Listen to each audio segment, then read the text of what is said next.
नमस्कार दोस्तों, आप सभी का स्वागत है फिर से एक बार आपके अपने YouTube channel reels of real estate पे। और मैं हूं आपका होस्ट गौरव। तो जैसा कि आपने थंबनेल में देखा, आज हम बात करेंगे प्रधानमंत्री आवास योजना कानपुर नगर के बारे में। वीडियो थोड़ा सा लंबा हो सकता है क्योंकि आज हम डिटेल में बात करेंगे, पूरी जानकारी समझेंगे क्या क्या चीज़ें हैं, क्या क्या चीज़ों किन किन चीज़ों का हमें ध्यान रखना है। अब देखिए, सबसे पहले आज डिटेल में बात कर रहे हैं। तो यदि सबसे पहले उन लोगों से मैं रिक्वेस्ट करूंगा, यदि आप वीडियो को बीच बीच में ऐसे छोड़ते हैं या बीच बीच में छोड़ देते हैं, नहीं देखते हैं, तो देखिए आपकी जो जानकारी है वो अधूरी रह जाती है और अधूरी जानकारी किसी काम की नहीं होती। तो रिक्वेस्ट करूंगा कि यदि आप वीडियो देखना चालू कर चुके हैं तो वीडियो को पूरा देखिएगा ताकि आपको सारी इन्फॉर्मेशन मिल जाए। हालांकि आपके मोबाइल में एक ऑप्शन रहता है कि आप जो वीडियो की स्पीड है उसको तेज करके भी देख सकते हैं, तो भी आपको अगर समझ में आए तो आप जानकारी ले सकते हैं। तो सबसे पहले मैं बात करूंगा यहाँ पे, देखिए चूंकि ये वीडियो कानपुर नगर प्रधानमंत्री आवास योजना के बारे में होने वाला है। तो प्रधानमंत्री आवास योजना की कानपुर नगर में कुल 4 योजनाएं जो मेरी जानकारी में वो चल रही हैं, जिसमें से सबसे पहले है महावीर नगर विस्तार योजना, जो कि पनकी एरिया में स्थित है। उसके बाद में है शताब्दी नगर योजना, वो भी पनकी के पास में ही है। और उसी से थोड़ी दूर पर है जवाहरपुरम योजना।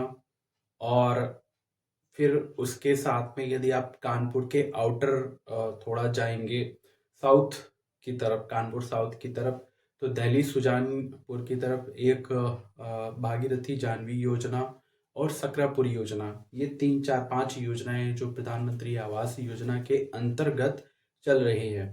देखिए, यहाँ पे सबसे पहले मैं बात करूं यदि महावीर नगर योजना की, सकरापुरी योजना की, तो और भागीरथी जानवी योजना की, तो ये योजनाएं बहुत पुरानी हैं, जिनमें सबसे जल्दी जो काम हुआ है, मतलब जल्दी क्या बोले, लेट ही बोलेंगे।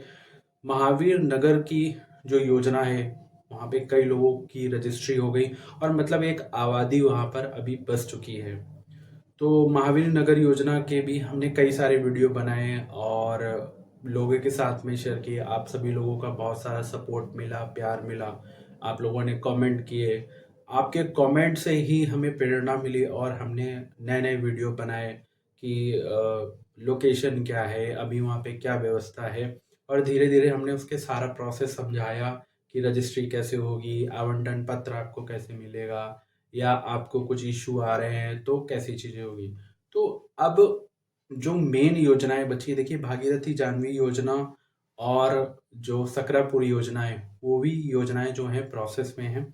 साथ साथ में अभी रिसेंट में जो रिजल्ट आया, लॉटरी का जो रिजल्ट आया, केडीए की वेबसाइट पे रिजल्ट आया। और साथ साथ में उसके साथ में केडीए ने खुद शताब्दी नगर स्टेडियम में कुछ दिनों पहले शताब्दी नगर की लॉटरी हुआ, जवाहरपुरम की लॉटरी, दोनों का वहाँ पे आयोजन किया।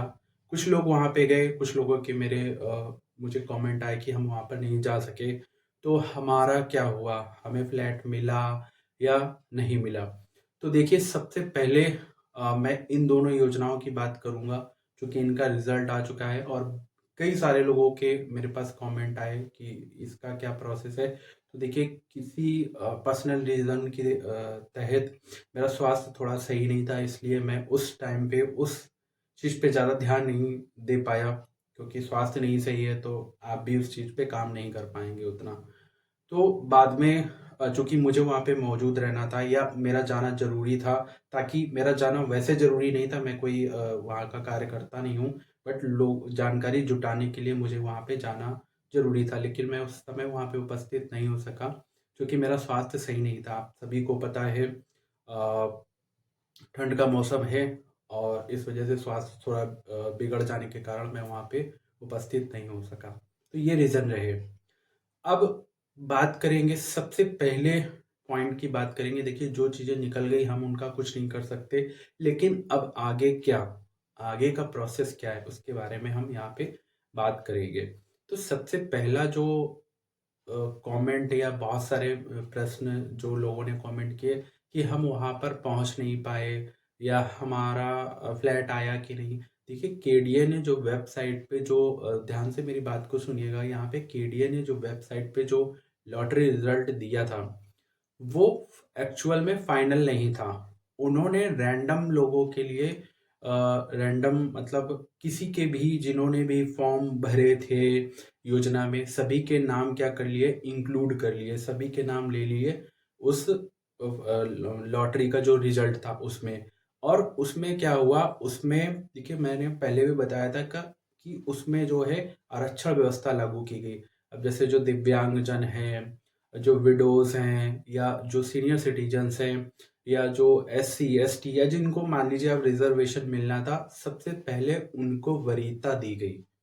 ठीक है, तो इस हिसाब से फिर वो जो लॉटरी शताब्दी नगर स्टेडियम में हुई थी, उस लॉटरी का आयोजन किया गया। उसके तहत लोगों को क्या किए गए, फ्लैट आवंटित किए गए। तो बहुत सारे लोग वहां पर गए थे।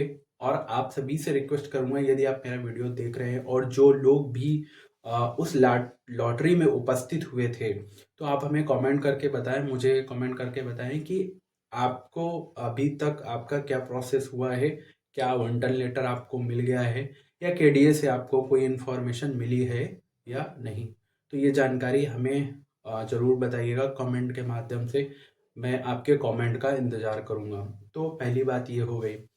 अब जो लोग वहाँ पर नहीं पहुँच पाए तो उनके कमेंट थे अब क्या होगा। तो देखिए परेशान होने की ज़रूरत नहीं है। यदि आप उस श्रेणी में आते हैं तो आपको फ्लैट ज़रूर मिलेगा। उसमें कोई घबराने की ज़रूरत नहीं है। आप उपस्थित नहीं हो सके उसका कोई इशू नहीं है, जहाँ तक कि मेरा मानना है। अब केडीए क्या पॉलिसी लागू करता है, मैं उसका कोई कमिटमेंट मेरा नहीं है, या मैं बिल्कुल केडीए में नहीं बैठता हूँ। तो यस, मैं कोई वहाँ पे कार्य मतलब क्या बताऊँ, मैं कोई कर्मचारी नहीं हूँ वहाँ पे। तो जो हमें जानकारी मिली वो मैंने आपके साथ में शेयर की। ये मेरी अनुमानित जानकारी है। अब बात आती है कि भाई अब सबसे पहला प्रश्न उठता है कई लोगों का कि सर अब क्या होगा। मान लीजिए हमारा फ्लैट आ गया तो हमारा अब क्या होगा। तो देखिए मैं अपने एक्सपीरियंस से, मेरे अनुभव से बता रहा हूँ। चूंकि जो महावीर नगर विस्तार योजना थी उसमें कई लोगों के जो फ्लैट थे मैंने वहाँ पे विजिट किया, उनसे बात की, उनके बारे में मतलब प्रोसेस पूरा समझा। देखिए आप केडीए ऑफिस जाएंगे तो केडीए में कोई आपको ये बताएगा नहीं कि वो बात तो करते नहीं हैं, आपको पता है। तो मैंने खुद से जाके लोगों से पूछा कि क्या क्या चीज़ें हुई, आपकी रजिस्ट्री कैसे हुई। देखिए जिसके ऊपर बीत रही है, जिसने सारा काम कराया, तो वो अच्छे से आपको एक बारी एक्सप्लेन कर सकता है। तो उन लोगों से मैंने जानकारी इकट्ठी की और उसी आधार पे मैंने वीडियो बनाई, आप लोगों को जानकारी दी। तो यहाँ पर सबसे अब जिनका भी फ्लैट आ चुका है तो सबसे पहले आपको मैं यहाँ पे बता दूं कि आपको एक आवंटन पत्र केडीए के द्वारा मिलेगा, या आपको दिया जाएगा, आपको बुलाया जाएगा कि भाई आपका फ्लैट आ गया है। आपका ये आवंटन पत्र है जिसे अलॉटमेंट लेटर कहते हैं, जिसमें आपकी सारी जानकारी होती है। आपका फ्लैट नंबर होता है, आप किस तल में मिला है, first floor, second floor, third floor, वो भी होता है। लोकेशन सारी, मतलब एक कुल मिला के सारी इंफॉर्मेशन यहाँ पर रहती है। इसके अलावा उसमें ये भी इंफॉर्मेशन रहती है कि कितनी सब्सिडी आपको मिली है, कितना पैसा आपको देना है, और किस किस तरह से देना है। मतलब आप में कहने का मतलब समझ रहे हैं, किस्तों में कैसे आपको देना है। देखिए महावीर नगर विस्तार योजना की बात करूं तो उसका जो रेट था, टोटल रेट था, उस पर बहुत ही कम था, बहुत किफ़ायती योजना थी। लेकिन बाद में जो योजनाएं आई उनमें कुछ अमाउंट बढ़कर आया। इसलिए मैं कोई आपको रुपए का यहाँ पे कमेंट करके नहीं बता रहा हूँ अपनी तरफ से कि इतना पड़ेगा उतना पड़ेगा, क्योंकि सबका डिफरेंस है, कुछ ना कुछ डिफरेंस है। तो उस डिफरेंस के तहत आप समझ सकते हैं। हाँ, यहाँ पे जो किस्तें रहेंगी वो तिमाही या छमाही इस तरीके से ली गई थी उसमें। तो इसमें भी यही व्यवस्था रहेगी। जैसे 25,000 मान लीजिए या 20,000 मान लीजिए, ऐसे तिमाही किस्तें आपकी रहेगी और आपको समय समय पर वो अमाउंट है जो जमा करना होगा। अब यहाँ पे जमा करने के भी 2 तरीके हैं। यहाँ पे आप चाहें तो ऑनलाइन जमा कर सकते हैं, चाहे आप केडीए ऑफिस में जाके केडीए परिसर में ही जो एचडीएफसी बैंक का ऑफिस है वहाँ पे जमा कर सकते हैं, या किसी भी अन्य शाखाओं में भी ये अपनी शाखाओं जो इनसे एफिलिएट शाखाएं रहती हैं, आप उनमें भी जाके क्या कर सकते हैं, यहाँ पे पैसे अपनी किस्त जमा कर सकते हैं। तो ये चीज़ हो गई यहाँ पे कि आपको अलॉटमेंट लेटर मिलेगा और आपको फिर आपकी जो अमाउंट की किस्तें हैं वो स्टार्ट हो जाएंगी यहाँ पे। अब सबसे बड़ी बात आती है कि कितना समय लगेगा। अब सबसे बड़ी बात, डेफिनेटली आपका फ्लैट आ गया, अब आप ये सोच रहे होंगे कि जितना जल्दी मुझे मिल जाए तो मैं वहाँ पे रहने चला जाऊँ। तो देखिए, मेरे पर्सनल अनुभव से मैं आपको बोलना चाहूँगा, मैं आपको बताना चाहूँगा कि जो महावीर नगर विस्तार योजना थी, जिनके फ्लैट आए आप उनसे खुद जाकर पूछे, सन 2017 से सन 2023 लग गया, तब जाके सन 2022-23 लग गया, तब जाके उन लोगों को फ्लैट मिले हैं। तो आप समझ लीजिए कितना समय लगने वाला है, मिनिमम कितना लग सकता है। तो ये आप अपने हिसाब से कैलकुलेट कर लीजिए, मुझे यहाँ पे बताने की ज़रूरत नहीं है, क्योंकि ये सरकारी कामकाज हैं। आप सभी लोगों को पता है, कोई इतनी अच्छी वो नहीं है कि फटाफट सारे काम हो जाए। कहीं कंस्ट्रक्शन का इशू फंस जाता है, कभी बजट नहीं होता है, या बहुत सारी चीज़ें होती हैं, बहुत सारे इशू होते हैं। तो वो चीज़ है, क्योंकि यहाँ पे जो केडीए है वो किसी कॉन्ट्रैक्टर या किसी प्राइवेट कंपनी को कंस्ट्रक्शन करने के लिए काम देते हैं, वो अपने हिसाब से काम करते रहते हैं। तो वो चीज़ है यहाँ पे। और जब तक आप ये मान लीजिए, आप चाहे जवाहर नगर योजना में आपका फ्लैट हो या आपका शताब्दी नगर योजना में फ्लैट हो, जब तक प्रॉपर वहाँ पे वर्क कंप्लीट नहीं हो जाता, आपको फ्लैट वहाँ पे मिलने वाला नहीं है। मतलब आपको जो कब्जा है वो इतनी आसानी से वहाँ पे मिलने वाला नहीं है, क्योंकि मूलभूत सुविधाओं का होना भी बहुत ज़रूरी है। जैसे सड़क की व्यवस्था है, नाली की व्यवस्था है, लाइटिंग व्यवस्था है, आसपास सफाई की व्यवस्था है। तो बहुत सारी चीज़ें, बहुत सारे पॉइंट्स मैटर यहाँ पे करते हैं। जैसा कि महावीर नगर योजना में हुआ, लोग बहुत परेशान हुए, भागे दौड़े, लेकिन भागने दौड़ने से कुछ नहीं हुआ, आखिरकार समय लगा ही। तो ये एक समय आपको लग सकता है। तो मेरे कहने का मीन्स, मैं आपको डीमोटिवेट नहीं कर रहा हूँ, मैं आपसे सिर्फ इतना कहना चाहता हूँ कि धैर्य रखिए, पेशेंस रखिए। जहाँ आपने इतने दिन व्यतीत किया, थोड़े दिन और व्यतीत कीजिए, ताकि आपको आसानी से चीज़ें यहाँ पे मिल जाएं। बस आपको एक गलती नहीं करनी है यहाँ पर, कि आपकी जो किस्तें हैं, जो भी ईएमआईज़ आपकी आती हैं, आपको उनको लेट नहीं करना है, क्योंकि यहाँ पे लंबा चौड़ा ब्याज है।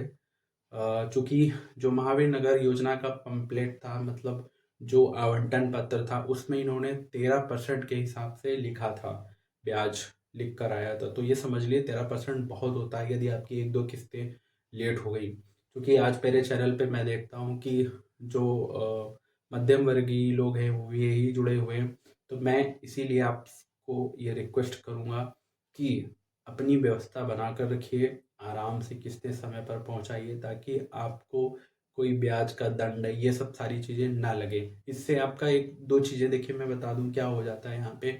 यदि आपकी किस्त जमा नहीं हो पाई समय पे, तो अब जब आप जमा करेंगे तो उसमें आपका ब्याज तो लगेगा लगेगा, आपको बहुत सारी कागजी कार्रवाई करनी पड़ती है। आपको ये लेटर वो लेटर लिख के देना पड़ता है, इस कारणवश लेट हो गया हमारा। तो उसमें क्या है, आप काम काज करने वाले, हम पता है हम सब मध्यम वर्गीय हैं, नौकरी पेशे वाले लोग, 1-2 दिन की छुट्टी करके फिर इधर उधर भागना, तो वो सारी चीज़ें क्या है आपके लिए बहुत, मतलब कष्ट से गुजर सकती हैं।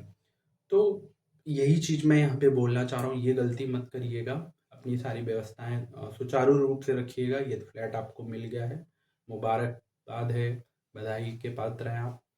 और अपनी किस्तें समय पर पहुंचाइएगा। और जब भी डॉक्यूमेंटेशन का नंबर आता है कि आपको डॉक्यूमेंटेशन कैसे करना है, तो इस चीज़ का बिल्कुल ध्यान रखिएगा। बहुत सारे लोग, मैंने पहले भी वीडियो में बताया, बहुत सारे लोग क्या करते हैं, 2-2 साल पहले पुरानी फ़ोटो या कुछ भी लगा देते हैं, जमा कर देते हैं। देखिए, 2 रुपए की फ़ोटो कॉपी कराने में, अच्छी फ़ोटो कॉपी कराने में, मैं तो बोलता हूँ कि कलर फोटोकॉपी करवाइए, 10-15 रुपए की होगी, अच्छे से जमा कीजिए ताकि जब वो किसी अधिकारी के सामने पहुंचे तो वो आपको पता है कितने लापरवाह होते हैं ये लोग। तो वो क्या करते हैं, थोड़ा सा भी उनको समझ में नहीं है वो रिजेक्ट कर देते हैं।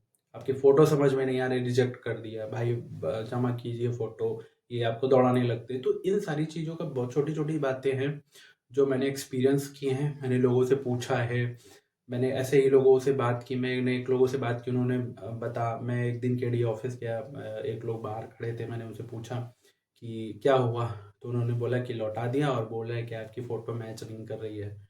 तो वो फ़ोटोकॉपी लिए हुए थे, मैंने उनकी फ़ोटोकॉपी देखी, तो देखा फ़ोटो इतनी ब्लर थी, मतलब समझ में नहीं आ रही, तो मैंने उनसे बस ऐसे ही पूछ लिया कि ये फ़ोटो कब खिंचवाई, तो उन्होंने बोला घर में रखी हुई थी, मैंने लगा दी। मैंने कहा बस यही गलती की आपने। तो इस तरीके से छोटी-छोटी लोग गलतियाँ कर देते हैं और यहीं पे क्या है, फँस जाते हैं। तो इस तरीके की गलतियाँ मत कीजिएगा, आप भी चालाक बनिए, आप भी होशियार बनिए, हमसे जुड़े हैं, हम आपको बिल्कुल सही जानकारी देंगे। लेकिन अब यहाँ पे एक चीज़ मैं और बोलना चाहूँगा कि हमारे बहुत सारे ऐसे व्यूअर्स हैं, बहुत सारे ऐसे लोग ना चैनल को, बहुत सारे लोग ऐसे देखते हैं, चैनल को सब्सक्राइब ही नहीं करते। देखिए, सब्सक्राइब करने से कोई आपका पैसा नहीं लगता है यहाँ पे, सभी लोगों को मालूम है। चैनल सब्सक्राइब करने से, वीडियो को शेयर करने से, उल्टे-सीधे मैं देखता हूँ बहुत सारे कुछ भी डाल देते हैं वीडियो और उल्टे-सीधे वीडियो बड़े सारे व्यूज़ आ जाते हैं। लेकिन अगर कोई सही जानकारी दे रहा है तो उसको कोई देखना पसंद नहीं करता। तो होता है, लोगों की मानसिकता है, बस यही मानसिकता हमको बदलनी है। यदि आपको कोई चीज़ अच्छी लगती है, आपको लगता है, आपको अच्छी लगती है, यदि आपको ये अंदर महसूस होता है कि यदि मैं ये जानकारी किसी के साथ में शेयर करूँगा तो उसको लाभ होगा, वो भी फ्री ऑफ कॉस्ट है, इसमें कोई पैसा नहीं लगना आपका। आप व्हाट्सएप पे शेयर कर सकते हैं, फेसबुक पे डाल सकते हैं आराम से, कहीं कुछ ऐसा कुछ मैं कोई गलत वो नहीं दे रहा हूँ यहाँ पे। तो ये सारी चीज़ें आपका फ़र्ज़ बनता है, तो हेल्प कीजिए, हमें सपोर्ट कीजिए इन सारी चीज़ों में। तो वापस अपने टॉपिक पे आ जाते हैं। तो जैसा कि मैं आपको बता रहा, तो इस तरीके से गलतियाँ मत कीजिए और जो भी आप डॉक्यूमेंटेशन करते हैं प्रॉपर तरीके से कीजिए। और इसके साथ में जो भी रसीदें आपको मिलती जाती हैं, जो भी रसीदें आपको मिलती जाती हैं, वो रसीदें आप, रिसिप्ट जो होती हैं, चाहे वो ऑनलाइन आप पे करें, और मैं बोलूँगा कि आप ऑफ़लाइन ही पे करें। ऑनलाइन में कभी-कभी प्रोसेस में पैसे लटक जाते हैं, अटक जाते हैं, तो वो सारी चीज़ें मत कीजिए। बैंक में जाइए, प्रॉपर जमा कीजिए और रिसिप्ट अपने पास रखिए। तो एक ये समय आपको थोड़ा-सा लग सकता है जब तक कि आपकी किस्तें पूरी नहीं हो जाती। अब इसके साथ में जिनको आवंटन पत्र मिलेगा उसमें एक डेट भी लिखी रहती है कि भाई ये आपको फ्लैट का जो पोजीशन है इस टाइम पे, इस वर्ष में, इस महीने में लिखा होगा। तो देखिए, ये बिल्कुल हकीकत नहीं है, मैं आपको बता दूँ यहाँ पे, ऐसा हरगिज़ होता नहीं है कि उसी डेट या उसी साल में आपको उसका पोजीशन मिल जाए, या ये चीज़ें बिल्कुल होती नहीं हैं। वो आप थोड़ा-सा समय एक्स्ट्रा लेकर चलिए। तो उसी हिसाब से अपनी व्यवस्थाएँ बनाइए, उसी हिसाब से काम कीजिए। और अब जब उसके बाद में जब आपका प्रोसेस होगा तो उसके बाद में आपका फिर से एक बार वेरिफिकेशन होगा। वेरिफिकेशन में आपका आधार, फिर एक पक्का वेरिफिकेशन होता है जिसमें चेक किया जाता है फिर से कि आप एलिजिबल हैं या नहीं हैं।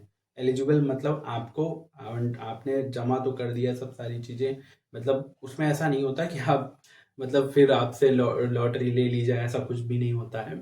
बट हाँ, आपके जो भी आपने डॉक्यूमेंट्स सबमिट किए हैं वो दोबारा से प्रॉपर वेरीफाई किए जाते हैं।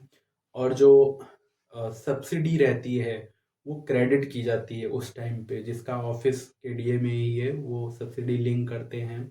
और उसके साथ में पूरा वेरिफिकेशन होने के बाद में फिर आता है आपकी रजिस्ट्री का नंबर। देखिए, ये जो रजिस्ट्री है बिल्कुल सेम उसी तरीके से होती है जैसे आप किसी प्लॉट को खरीदते हैं, ज़मीन को खरीदते हैं। इसमें सरकारी वकील जो केडीए से रहता है वो प्रॉपर कचहरी में जाता है, वहाँ पे आपके गवाह जाते हैं। बिल्कुल ये मान लीजिए जैसे आप ज़मीन खरीदने जा रहे हैं उसी तरीके से होता है। तो इसमें आपके गवाह भी लगते हैं, आपको पूरा प्रोसेस, आपकी फ़ोटो, आपके सिग्नेचर रजिस्ट्रार के सामने सारी चीज़ें सेम होती हैं। तो इसमें कोई नई बताने वाली चीज़ नहीं है। समय आने पे मैं इस पे वीडियो बना के आपको बता दूंगा, क्योंकि अभी समय नहीं आया है तो पहले से बताने का, अभी अगर कोई नियम बदलाव हो गए तो बताने का कोई सेंस यहाँ पे नहीं बनता। रजिस्ट्री के बाद में आपके जो केडीए के अधिकारी हैं वो वेरीफाई करते हैं प्रॉपर तरीके से आपके कागजों को, उनके सिग्नेचर होते हैं। फिर आपको एक कब्जा लेटर इशू होता है। उस कब्जा लेटर को आप लेकर जाएंगे जिस योजना में आपका फ्लैट आया है। तो वहाँ पे जो प्राइवेट कंपनी है, जो कॉन्ट्रैक्टर हैं, जो निर्माण प्रक्रिया चालू रख रहे हैं वहाँ पे, वो वहाँ पे चेक करते हैं, सारी चीज़ें वेरीफाई होती हैं। फिर वो आपको आपके फ्लैट तक ले जाते हैं। और यहाँ पर भी आपको एक चीज़ का ध्यान रखना है, आपको उस कॉन्ट्रैक्टर से सिग्नेचर लेने हैं और अपने सिग्नेचर तब तक नहीं करने हैं जब तक आप अपने फ्लैट का प्रॉपर मुआयना ना कर लें। आप या एक एक चीज़ ना देख लें, पानी प्रॉपर आ रहा है, पेंट प्रॉपर हुआ है, कहीं कोई टूट फूट तो नहीं हुई है। कहने का ये मीन्स है कि प्रॉपर चेक कर लें। जब आपको अंदर सेटिस्फाई हो जाए तब वहाँ पे सिग्नेचर करें। और सिग्नेचर करने के साथ साथ ही आपको उस फ्लैट का कब्जा मिल जाता है। फिर वहाँ यदि कोई टूट फूट होती है, चोरी चकारी होती है या कुछ भी होता है तो उसके जिम्मेदार आप स्वयं होते हैं। तो ये पूरी कहानी थी जो मैंने आप लोगों को सुनाई, जो जानकारी थी वो मैंने आप लोगों को बताई। तो इस तरीके से कुछ प्रोसेस होता है। तो यहाँ पे जिनका फ्लैट आया है वे इस जानकारी को बिल्कुल अच्छे से समझ लें कि कैसे कैसे क्या करना है यहाँ पर। तो ये अब थोड़ी सी बात कर लेता हूँ मैं शताब्दी नगर के जवाहरपुरम और शताब्दी नगर के रिजल्ट के बारे में। तो देखिए, यदि केडीए दोबारा से कोई लिस्ट अपलोड करेगा तो वहाँ पे जैसे आपने केडीए की वेबसाइट पे लिस्ट 1 देखा है, तो उसी के साथ में वो लिस्ट 2 अपलोड करेंगे। कुछ यदि वो अपलोड करेंगे तो अभी मैं श्योर नहीं हूँ, ये जानकारी आएगी तो आप लोगों के साथ में मैं ज़रूर से ज़रूर यहाँ पे शेयर करूँगा। तो अगर लिस्ट आएगी तो उसकी जानकारी सबसे पहले, उस बार भी मैंने जैसे ही लिस्ट आई थी मैंने रात को 1 बजे वीडियो अपलोड किया था बना के, तो उससे आप निश्चिंत रहिए। और इसके साथ साथ में यदि आपके कोई प्रश्न रहते हैं तो डेफिनेटली आप पूछिए, सही रहते हैं तो डेफिनेटली मैं उनका उत्तर देने का प्रयास करता हूँ। लेकिन बहुत सारे कमेंट, कभी इतने सारे कमेंट आ जाते हैं कि सभी का रिप्लाई देना आप समझ सकते हैं मेरे लिए इतना ईजी नहीं होता है कि मैं सबके रिप्लाई दे पाऊँ यहाँ पे। तो जो मुझे सही लगता है, जो मुझे लगता है कि ज़्यादा पूछ रहे हैं लोग, उसका मैं उत्तर यहाँ पे क्या करता हूँ, दे देता हूँ। तो ये सारी बातें थी आवास योजना के बाद में। अब दूसरी बात हम कर लेते हैं भागीरथी जानवी योजना और सकरापुर योजना के लिए। तो देखिए, भागीरथी जानवी योजना और सकरापुर योजना भी प्रोसेस में है, इनके भी रिजल्ट जल्दी आने वाले हैं। अब देखिए, चुनाव का वक्त आ चुका है, अभी थोड़ा सा समय यहाँ पर लग सकता है, लेकिन हो सकता है उससे पहले आ जाए, हो सकता है उसके बाद में आए। तो ये सारी चीज़ें यहाँ पर हो जाती हैं, बट आपको जानकारी यहाँ पे प्रॉपर मिलती रहेगी। जैसे जैसे हमारे पास जानकारी आती है हम आप लोगों के साथ में शेयर करते हैं। तो इस आपको घबराना नहीं है, आपको ज़्यादा टेंशन यहाँ पे नहीं लेनी है। बस जैसा कि मैंने बताया उस हिसाब से अपना काम करिए, निश्चिंत रहिए आराम से। और हाँ, एक चीज़ मैं आप लोगों को बता दूं कि हम कुछ एक नया वीडियो लेकर आ रहे हैं, जो जैसे कि आप लोगों को पता है कि अभी जो इंटरिम बजट है वो पारित हुआ है लोकसभा में, निर्मला जो सीतारमन है उनके द्वारा। तो यहाँ पे उन्होंने एक चीज़ यहाँ पे बोली है कि जो हमारी प्रधानमंत्री आवास योजना है वो थोड़ी सी एक्सटेंड की जा सकती है, मतलब उसको बढ़ाया जा सकता है। तो जिन लोगों को भी फ्लैट नहीं मिला तो निराश होने की ज़रूरत नहीं है। सरकार बहुत सारी ऐसी योजनाएं लेकर आने वाली है जिसमें आप लोगों को चांसेस मिल सकते हैं, आप लोग उसमें क्या कर सकते हैं, भागीदारी ले सकते हैं। अफोर्डेबल हाउसिंग स्कीम्स हैं बहुत सारी लेकर आने वाली। इसके साथ साथ में हम अब फिनेंस से रिलेटेड भी वीडियो लेकर आने वाले हैं। जैसे आपको यदि लोन चाहिए, पर्सनल लोन, होम लोन, तो आप इजीली कैसे ले सकते हैं उसके बारे में ये सारी की सारी जानकारी हम आप लोगों के साथ में शेयर करेंगे, पूरी चीज़ें बताएंगे आप लोगों को यहाँ पर। तो आशा करता हूँ कि वीडियो आपको अच्छा लगा होगा। यहाँ पे जानकारी यदि अच्छी लगी है तो तुरंत ही लाइक कर दीजिए, लोगों के साथ में शेयर कर दीजिए, धूम मचा दीजिए। बिल्कुल अच्छी जानकारी है तो शेयर करना यहाँ पर बनता है। और चैनल पे यदि आप मेरे नए हैं तो देखिए चैनल को सब्सक्राइब करना मत भूलिएगा और आपको ऑल नोटिफिकेशन का बटन वहाँ पे दिखेगा, तो उसको प्रेस यदि आप कर देंगे तो जैसे ही मैं नया कोई वीडियो बनाता हूँ तो उसका नोटिफिकेशन आपके पास में जाएगा और आप उस वीडियो को देख पाएंगे। यदि आपने वो ऑल नोटिफिकेशन प्रेस नहीं किया तो आपको मेरा जो वीडियो है वो दिखेगा नहीं। तो इसलिए उस चीज़ को ऑल नोटिफिकेशन को प्रेस कर दीजिए। और हाँ, एक महत्वपूर्ण जानकारी मैं आप लोगों के साथ में यहाँ पे शेयर करना चाहूँगा कि अब हम अपने चैनल पर मेंबरशिप प्रोग्राम लेकर आए हुए हैं। देखिए मेंबरशिप प्रोग्राम क्या होता है, किसी भी चैनल का मैं सबको बता देता हूँ। देखिए मेंबरशिप प्रोग्राम के तहत आपको सबके चैनल के अलग अलग होते हैं। हमने जो मेंबरशिप प्रोग्राम स्टार्ट किया है वो 29 रुपये पर मंथ का है, 29 रुपये पर मंथ का है। इतना तो लोग गुटखा खा के थूक देते हैं, आपको पता है, कानपुर वाले हो तो मजाक कर रहा हूँ मैं यहाँ पे। तो ये कोई बड़ा अमाउंट नहीं है।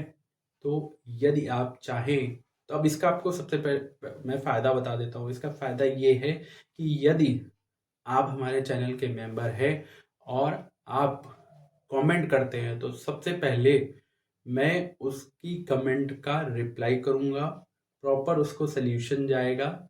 यदि आप हमारे चैनल की मेंबरशिप ले लेते हैं तो वैसे मैं कॉमनली सबका रिप्लाई करता हूँ, लेकिन प्रायोरिटी हम उसको देंगे जो हमारे चैनल का मेंबर होगा। तो ये बड़ा बेनिफिट आपको मिलेगा यदि आप हमारे चैनल की मेंबरशिप ले लेते हैं तो। बाकी आपकी इच्छा है, जानकारी हम आपके साथ में हमेशा जैसे शेयर करते हैं वैसे शेयर करते रहेंगे। यहाँ पे कोई मेंबरशिप का कोई फोर्स नहीं है, बट देखिए हम मेहनत करते हैं तो उस चीज़ को लेके यदि थोड़ा-सा अगर आप मेंबरशिप ले सकते हैं तो बड़ा ही अच्छा होगा और आपको उसका फ़ायदा भी देखने को यहाँ पे मिलेगा। तो ये सारी चीज़ें थी जो मैंने आप लोगों के साथ में शेयर की। अब मुझसे कुछ छूट गया हो, बहुत सारे क्वेश्चन हैं आप लोगों के, तो सब एक वीडियो में कवर नहीं कर सकता। जितना मुझे जानकारी थी या जो मैंने लोगों के कमेंट देखे, मैंने उस पे आपको रिप्लाई किया। तो वीडियो को यहाँ पे एंड करेंगे और यदि फिर से बोलूँगा, चैनल सब्सक्राइब नहीं किया है तो चैनल को सब्सक्राइब कर लीजिए, बेल आइकन को प्रेस कर लीजिए। मेंबरशिप में इंटरेस्टेड है तो मेंबरशिप ले लीजिए, वेट मत कीजिए उस चीज़ का। तो वीडियो को एंड करते हैं, मिलते हैं एक नए वीडियो में, तब तक के लिए धन्यवाद।